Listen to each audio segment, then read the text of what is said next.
নরবলির ইতিহাস ঘাটলে আমরা দেখতে পাব বিভিন্ন সময় বিভিন্ন জাতি এই নৃশংস ঘটনা ঘটিয়েছে খুব সুস্থ ও স্বাভাবিক মস্তিষ্কে।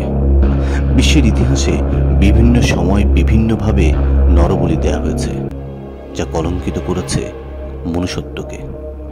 এককালে প্রাচীন মিশরেও প্রচলিত ছিল নরবলির প্রথা। সেখানে একজন ফারাওয়ের কোনো গুরুত্বপূর্ণ সঙ্গীকে তার সঙ্গে কবর দেয়া হতো, যেন মৃত্যু পরবর্তী জীবনেও তিনি তার মনিবের সেবা করে যেতে পারেন। কারো কারো ক্ষেত্রে কেবল একজনকে নয়, অনেক দাস দাসীকেও বরণ করে নিতে হতো জীবন্ত মমি হবার দুর্ভাগ্যকে। এছাড়া মিশরীয়রা প্রতি বছর নীল নদের জলে একজন করে যুবতীকে ডুবিয়ে মারত, যা মিশরীয়রা বলতো উৎসর্গ করা।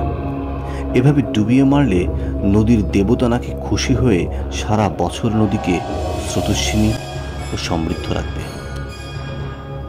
পশ্চিম আফ্রিকার পুরনো এক রাজ্যের নাম ছিল ডাহোম। সেখানে প্রতি বছর একটা উৎসব হতো। বার্ষিক সেই উৎসবের নাম ছিল জোয়েতানু।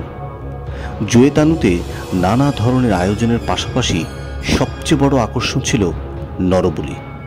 এজন্য বেছে নেওয়া হতো দাস দাসী ও বিভিন্ন যুদ্ধবন্দীদের।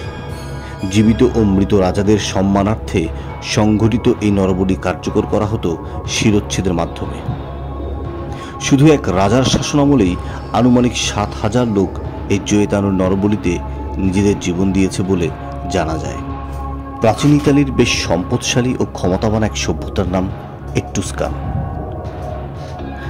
তাদের বলি দেওয়ার প্রথা ছিল অত্যন্ত বর্বর। সম্ভবত পাথর দিয়ে অথবা ভারী মুগুর দিয়ে মাথায় আঘাত করতে করতে হত্যা করা হতো। এছাড়া ইনকা সভ্যতায় বলি দেওয়া হতো শিশুদেরকে।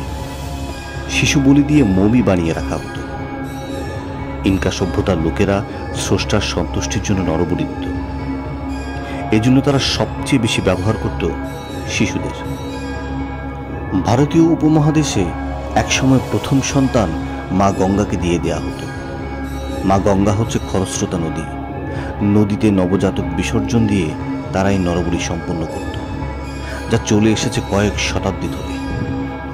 পূর্ববঙ্গের আদি ইতিহাসে লক্ষ্মী মূর্তির সামনে কুমারীকে বলি দেয়া হতো।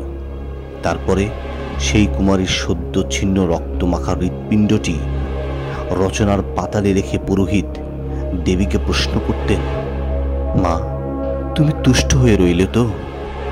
আর আজটেক সভ্যতায় নরবলি ছিল রীতিমতো শৈল্পিক ব্যাপার। সে সময় মেক্সিকোর আদিজাতি ছিল আজটেক। টেনোচিতলান শহরে রোজ নিয়ম করে নরবলি দিত তারা।